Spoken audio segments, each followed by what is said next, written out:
Hello बच्चों, आप सभी का स्वागत है हमारे YouTube channel smart mathematics classes में। बच्चों, आप सभी कैसे हैं? आशा है आप सभी ठीक होंगे। बच्चों, हमने अपनी पिछली क्लास में एक्सरसाइज 3.1 में प्रश्न 1 किया था। प्रश्न 1 में क्या करना था? बीजगणितीय एवं ग्राफीय रूपों में व्यक्त करना था हमें दो समीकरण युग्मों को। तो दो समीकरण युग्मों को हमने बीजगणितीय रूप का अर्थ है हमने प्रतिस्थापन विधि से इसको हल कर दिया था। ठीक है ना। बीजगणितीय रूप का मतलब होता है एक्स और वाई की मान निकाले थे प्रतिस्थापन विधि से, तो और हमने ग्राफ विधि से भी निकाला था। तो ग्राफ विधि में और प्रतिस्थापन विधि में आंसर एक ही आया था। ठीक है ना।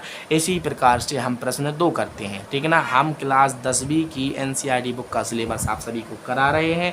तो चैप्टर 1 और चैप्टर 2 को हमने कंप्लीट कर लिया था। तो उसकी सभी क्लास हमारी प्लेलिस्ट में मिल जाएंगी। चैनल पर जाइए तो उसमें प्लेलिस्ट खोलिए, क्लास 10वीं अध्याय 1 और अध्याय 2 के नाम से प्लेलिस्ट बनी हुई है। अब हम क्लास अपनी प्रारंभ करते हैं। तो इस क्लास में 3.1 का हम प्रश्न दूसरा करते हैं। ठीक है ना। तो हमें थ्योरिकल प्रश्न दिया गया है, जैसा कि प्रश्न 1 था। थ्योरिकल प्रश्न से हमें समीकरण बनाना है। उन समीकरणों को हमें क्या करना है, वही क्या करना है जो लिखा है बीजगणितीय तथा ज्यामितीय रूपों में। ज्यामितीय रूप का मतलब होता है बच्चों ग्राफी रूप। ठीक, ज्यामितीय रूप, तो उसका मतलब ही होता है ज्यामिति। ठीक है ना, जिसमें अपन क्या बना सकते हैं, उसका रूप बना सकते हैं। ठीक, तो क्या है ज्यामितीय रूप। बच्चों चलिए देरी किए बिना हम अपनी क्लास को प्रारंभ करते हैं। तो आज का हमारा जो प्रश्न है उसको पहले हम लिख लेते हैं। पहले प्रश्न को क्या करेंगे हम देखो, प्रश्नों को तो नहीं लिखेंगे, इसको क्या कर लिखते, इसको हल कर रहे हैं। ठीक है ना। तो 3.1 का हमारा प्रश्न दूसरा है। तो बच्चों जो लिखा है उसको पहले हम पढ़ लेते हैं। लिखा है क्रिकेट टीम के एक कोच ने कितना 3900 रुपये में 3 बल्ले तथा 6 गेंद खरीदे। बच्चों तो देखो, एक क्या है, क्रिकेट टीम है। क्रिकेट टीम में एक कोच ने यानी कोच है ना, जैसे मान लो भारत और पाकिस्तान की टीम है। तो भारत की जो टीम की जो हमारे कैप्टन हैं, ठीक है ना, कोच हैं, उनने क्या खरीदे 3900 रुपये के 3 बल्ले खरीदे और 6 गेंद खरीदे। तो हमें ये तो मालूम नहीं है एक बल्ला कितने का आया, एक गेंद कितने की, तो वो लिखना है। तो लिखो माना।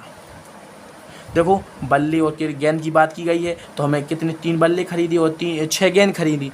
तो बच्चों और टोटल बता दिए इतने रुपये में खरीदे, तो हमें मालूम होना चाहिए एक बल्ला कितने का, एक गेंद कितने की। तो वो हम मान रहे, माना एक बल्ला X रुपये का है तथा एक गेंद Y रुपये की है। बच्चों हमने ऐसे क्यों माना, क्योंकि जो हमारा अध्याय है 2 चर वाला रैखिक समीकरण है, तो हमें 2 चर लेना पड़ेगा, X और Y हमने मान लिया। ठीक है ना। अब प्रश्न से, इसलिए प्रश्न अब जो है उसको लिखो। प्रश्न लिखो, क्या लिखा है अब, इसलिए प्रश्न से 3 बल्ले तथा 6 गेंद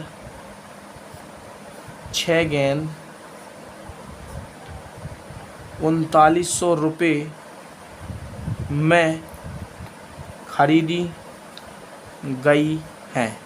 ठीक है ना बच्चों। तो प्रश्न जो लिखा है 3 बल्ले तथा 6 गेंद 3900 रुपये में खरीदी गई हैं। तो बच्चों हम इसको क्या करते हैं, अब देखो बच्चों, हमने X क्या माना, बल्ला माना, यानी तो कितने बल्ले हैं, 3 बल्ले खरीदे। तो एक बल्ले कितने का, X रुपये का, तो इसमें X से गुणा करना पड़ेगा। तो जैसे मान लो एक बल्ला हमारा 10 रुपये का है, तो 3 बल्ले कितने को हो जाएंगे, 3 से गुणा कर देंगे तो 30 हो जाएंगे। तो हमने एक बल्ला कितना माना, X रुपये माना, तो इससे गुणा करेंगे ना। अब देखो दोनों मिलकर, दोनों को ऐड करना है, दोनों को जोड़ना। क्यों जोड़ना, क्योंकि दोनों को मिलाकर ही इतने लिए हैं, इसलिए प्लस लगाएंगे। अब 6 गेंद, तो दो एक गेंद कितने की खरीदी, बाय की, तो बाय इक्वल टू 39।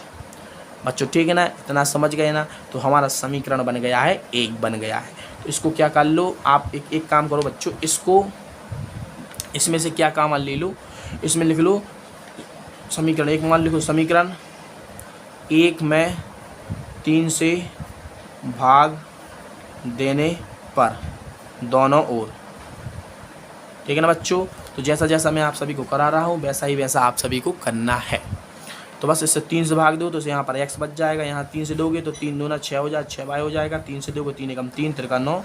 यह बन गया समीकरण 2। अब इसको लेकर हल करना है, इसको नहीं, इससे हमने क्या बना दिया, यह समीकरण बना दी। तो अब यह हमारा मेन समीकरण हो गया। ठीक है ना।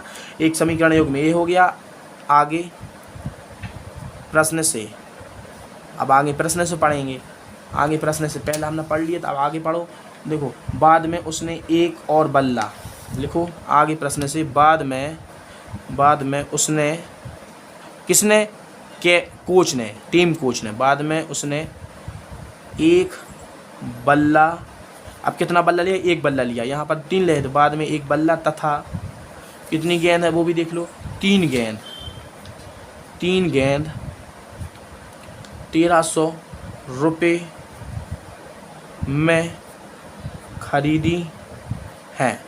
इसलिए बच्चों समझ गए ना, ऊपर एक बिंदु, 2 नीचे, तो किसका चिन्ह होता है, सिंबल होता है इसलिए का। तो देखो बच्चों एक बल्ला, तो एक बल्ला है तो एक बल्ला 1 रुपये का, एक बल्ला कितने का है, एक्स माना हमने, तो एक्स लिखो प्लस, ठीक है ना, दोनों को जोड़कर लिखा, एक बल्ला और 3 गेंद, कुल कितने मिलाई 1300, जैसे हमने पहले इसको जमाया था वैसे इसको जमाएंगे, 3 गेंद 3, एक गेंद कितने की है, 12 रुपये की है, तो इससे गुणा कर देंगे 1300। समीकरण हमारा 3 हो गया।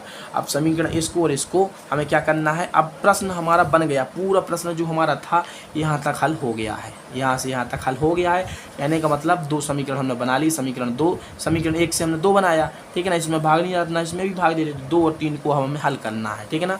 लिखो अब देखो, अब समीकरण 2 और 3 को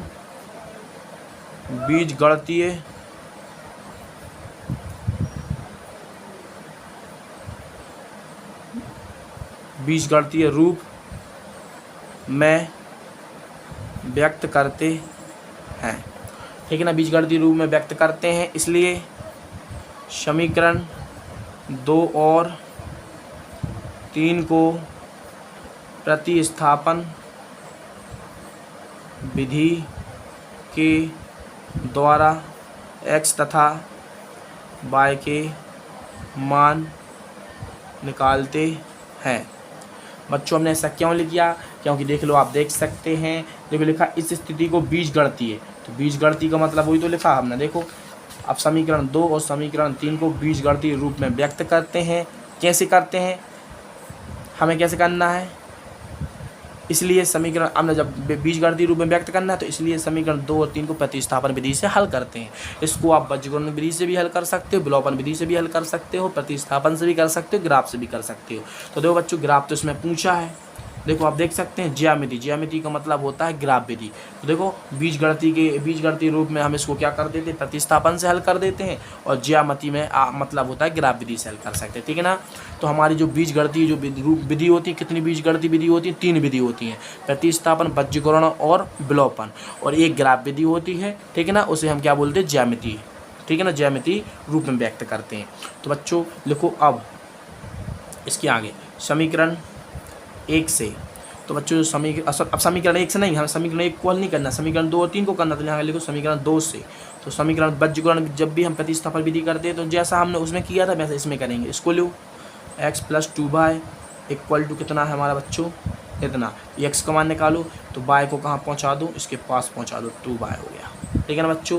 तो यहाँ x की वैल्यू कितनी आ गई बच्चों, इतनी, यहाँ से यहाँ x की वैल्यू इतनी आई है, यह x की वैल्यू समीकरण रख दो, समीकरण 3 में x बराबर 1300 - 2y रखने पर, तो बच्चों देखो इसमें रखना है, तो इसकी जगह पर रखोगे 1300 - 2y रख दिया, प्लस लगा तो प्लस लगाओ, 3y इक्वल टू 1300, देखो 1300 को इसके पास ले आओ, तो यहाँ 1300 पहले है, -2y है, प्लस 3y है, प्लस के हैं तो जब भी हम पक्षांतर करते हैं प्लस का माइनस हो जाता है, माइनस का प्लस हो जाता है, प्लस के हैं तो ये आ जाएगा माइनस, राइट साइड में कितना बच जाएगा, 0 बच जाएगा।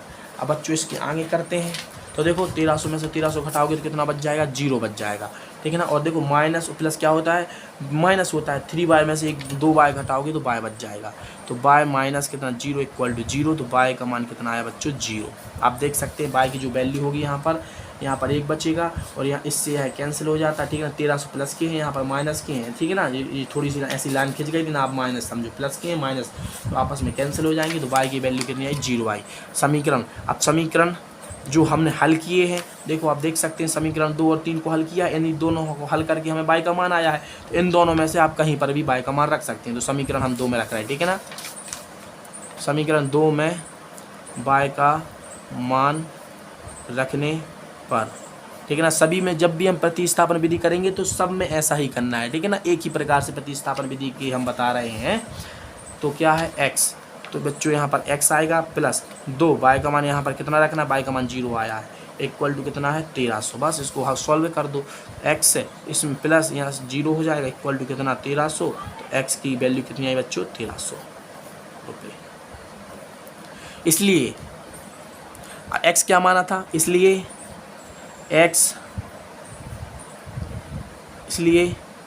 एक बल्ला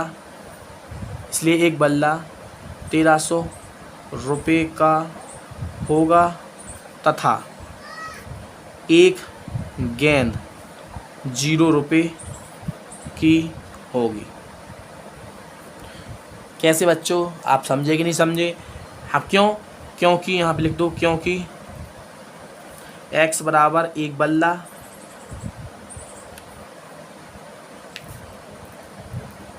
माना था तथा y बराबर एक गेंद मानी थी। समझे ना, हमने x को क्या माना था, एक बल्ला माना था। आप देख सकते हैं एक बल्ला माना था कि नहीं माना था।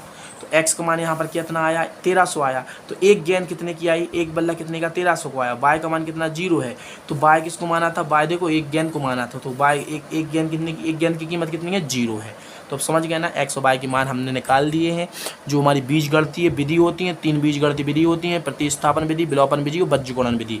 सो हमारा आंसर इसमें आ गया है। आप प्रतिस्थापन विधि से हमने आंसर निकाला है, आप चाहो तो विलोपन विधि से आंसर निकालोगे तब भी x और y के मान समान आएंगे, बज्रगुणन विधि से निकालोगे तब भी x और y के मान समान आएंगे।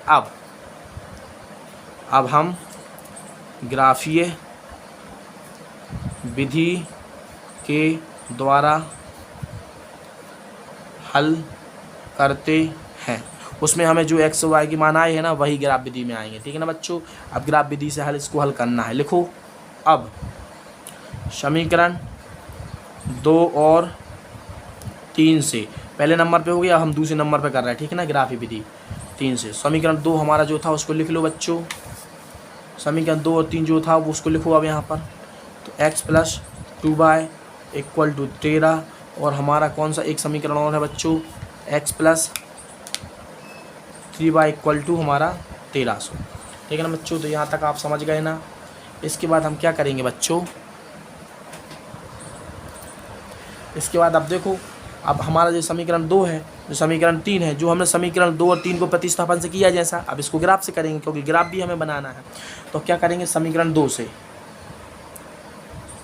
समीकरण 2 लिखो, x plus 2y equal to 13। तो इसमें से x का मान निकालो, तो y को इसके पास पहुंचा दो। जब भी हम ग्राफ विधि करेंगे तो ऐसा ही करेंगे, ठीक है ना। जैसे जैसे मैं करते जा रहा हूँ ऐसे आपको करना है, ठीक है ना। आप देख लेना स्टेप बाई स्टेप। 2y, तो पक्षांतर जब भी हम करते हैं तो प्लस का माइनस हो जाता है, माइनस का प्लस हो जाता है। 2y जो प्लस का था तो माइनस का हो गया। तो x का मान कितना आ गया बच्चों, इतना आ गया। अब इसको मान लो समीकरण 4 लिख लो। समीकरण 4 में y बराबर, अब बच्चों आपको y के ऐसे मान रखने हैं, y के मान अपने मन से रखना है। y के कम से कम 3 मान ले लो, कम से कम आपको जितना लेना उतना ले सकते हो, तो लेकिन कम से कम आप 3 मान ले लो। कितना, 3। तो हम कौन से ले रहे हैं, मन से लेना है। तो एक मान हम ले रहे हैं y बराबर कितना 500, दूसरा हम ले रहे हैं 300, और y बराबर एक हम मान ले रहे हैं कितना 600, ठीक है ना। तो हमने मन से लेना है बच्चों, मन से लेना है, ठीक है ना। आप मन से लेना, कम से कम 3 मान लेना, तब हम ग्राफ बनाएंगे। जो मान हमने y के इसमें लिए हैं वही मान जब हम समीकरण 3 को ऐसा ही बनाएंगे जिस प्रकार से जो समीकरण 4 बनाया है। समीकरण हमने 2 को क्या किया है, x का मान निकाला है तो इतना बन गया। समीकरण 3 को भी ऐसा ही करेंगे, इसमें भी x का मान निकालेंगे, y का मान यही रखेंगे, ठीक है ना। तो बस इसके आगे करते हैं, लिख लो यहाँ पर, आगे लिखो।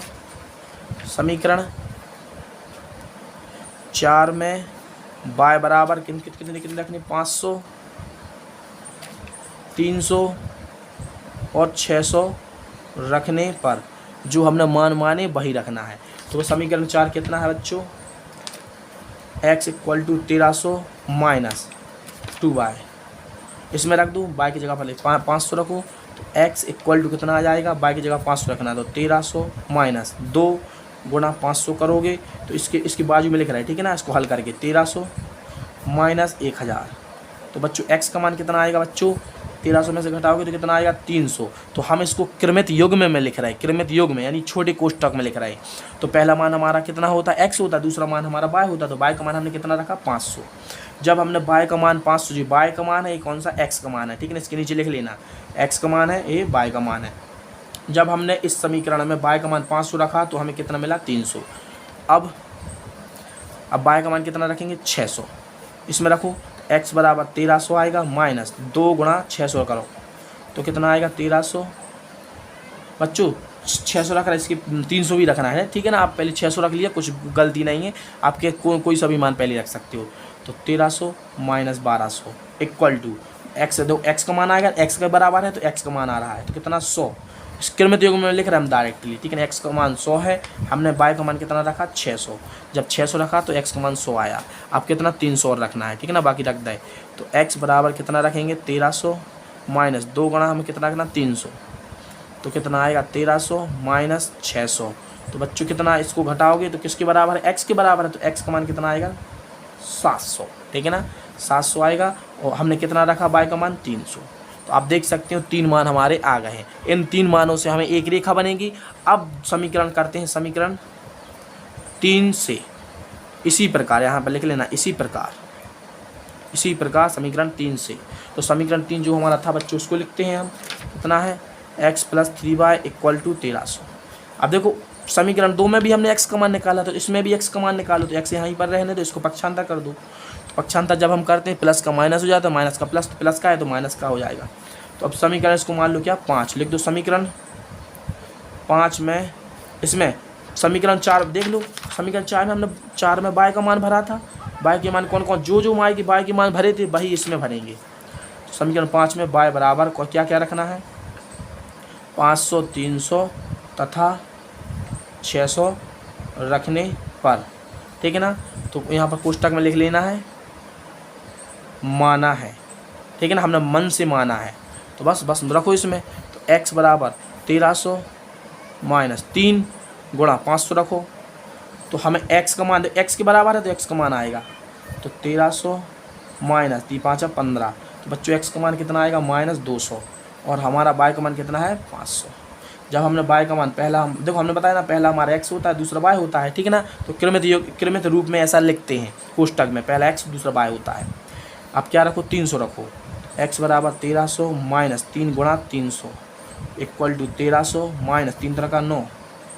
तो कितना आ जाएगा x का मान बच्चों हम कोष्टक में लिख रहा है, डायरेक्ट घटाओगे तो कितना 400 आएगा माइनस कितना रखा 300। जब हमने y का मान 300 रखा तो x का मान कितना 400 आया। अब क्या रखेंगे इसमें 600 रखेंगे। x बराबर, ठीक है ना, माइनस 3 गुणा 600 तो कितना यहाँ पर कितना 1300 माइनस 6 या 18। तो बच्चों यहाँ पर कितना आ जाएगा आप देख सकते हैं माइनस 500। तो x का मान x के बराबर है तो x का मान 500 कितना रखा, ठीक है ना। तो आप देख सकते हैं हमें लाने कितने मान हो गए 6 मान प्राप्त हो गए 1 2 3। समीकरण 2 को जब हल किया था समीकरण 2 में y की 500 300 600 मान लिए थे तो एक रेखा इससे बनेगी, एक रेखा इससे बनेगी। जो मान पहले हमने समीकरण 2 में लिए थे वही मान समीकरण 3 में लिए, ठीक है ना। तो अब हम बनाते हैं ग्राफ, बिल्कुल सरल। अब देख लो जो पहला होता है वो x का मान होता है क्रमित योग में। जो छोटे कोष्टक हमने बनाए, छोटे कोष्टक में जो संख्या लिखी है पहला मान x होता है।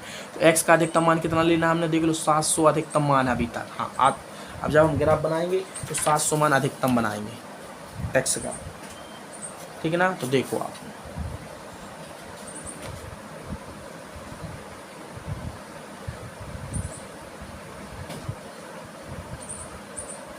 दो 4 6 8 यहाँ पर 10 ले लो, ठीक है ना। 2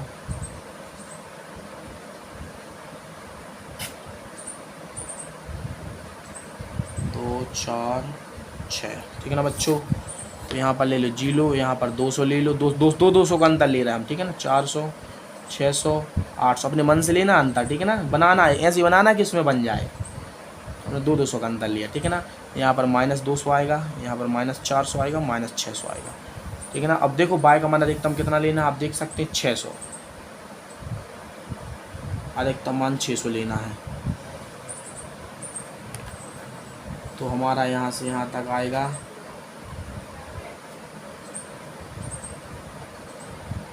ठीक है ना। तो 200, 400 और 600, ठीक है ना। ऐसे ही नीचे ले लो, यहाँ से यहाँ और यहाँ, -200, -400, -600, प्लस एक्स यहाँ पर होता है, माइनस एक्स यहाँ पर होता है, प्लस वाई यहाँ पर होता है, माइनस वाई यहाँ पर होता है। इसे हम बोलते हैं क्षैतिज अक्ष, इसे बोलते हैं ऊर्ध्वाधर अक्ष। समझे ना भाई लोग, बच्चे लोग समझे ना। अब बच्चा हम क्या करेंगे, एक्स का मान 300 लेना है, तो हमने यहाँ से यहाँ तक मान लो 300 है, कितना है 300, ठीक है ना। 300 और 400, 300 फिर कितना 500, 300 से 500 लेना है, तो यहाँ पर रखो,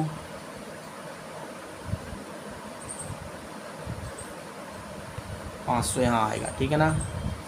इससे इसको मिला दो,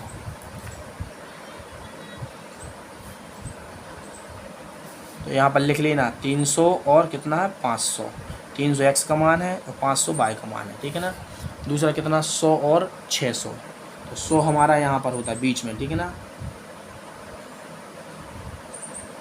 600 यहाँ,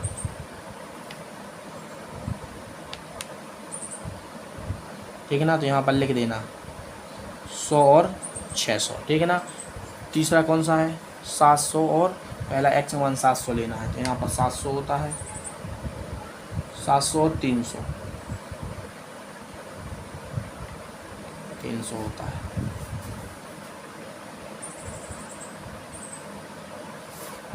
देखो 3 मान है, इन तीनों मानों से एक रेखा बना दो, यहाँ पर रखो, यहाँ पर रखो। अब देख सकते हैं बन गई ना, तीनों को एक बन गई। अब इसी प्रकार से हम जो हमारे 3 मान और हैं, इन 3 मानों से एक रेखा और बनेगी। ये क्या है, रेखा 1, ठीक है ना। अब इन मानों से बनाओ, -200 और 500,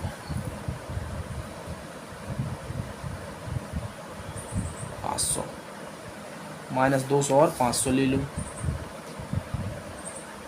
ठीक है ना। तो यहाँ लिख लेना -200 और 500 लिखते जाना, ठीक है ना बच्चों। अब क्या है,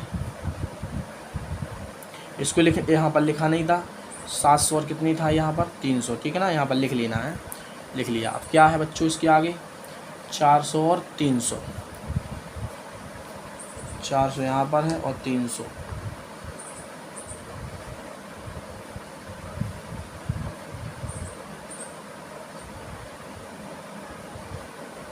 ठीक है ना। यहाँ पर लिख लो, यहाँ पर 400 और 300, ठीक है ना, 400 और 300। तो एक रेखा हमारी ये आई, एक ये बिंदु, ठीक है ना। एक बिंदु और बनेगा -500 से 600 तक, तो यहाँ पर -500 ले लो और यहाँ पर 600 बना लो, ठीक है ना।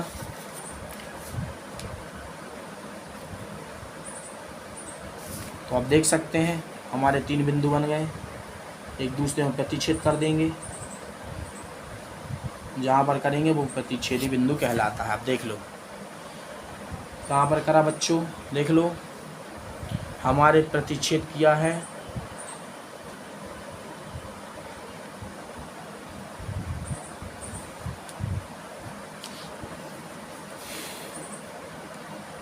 तो बच्चों इसमें जो मान आएगा, ठीक है ना। तो एक रेखा हमने ए बनाई थी इनसे और एक रेखा इससे बनी थी, तो बच्चों कहाँ पर प्रतिच्छेद करेंगे, देखो जो थोड़ा बिंदु यहाँ पर आ गया है, लेकिन यह बिंदु कहाँ पर आता है, यहाँ पर आएगा, ठीक है ना।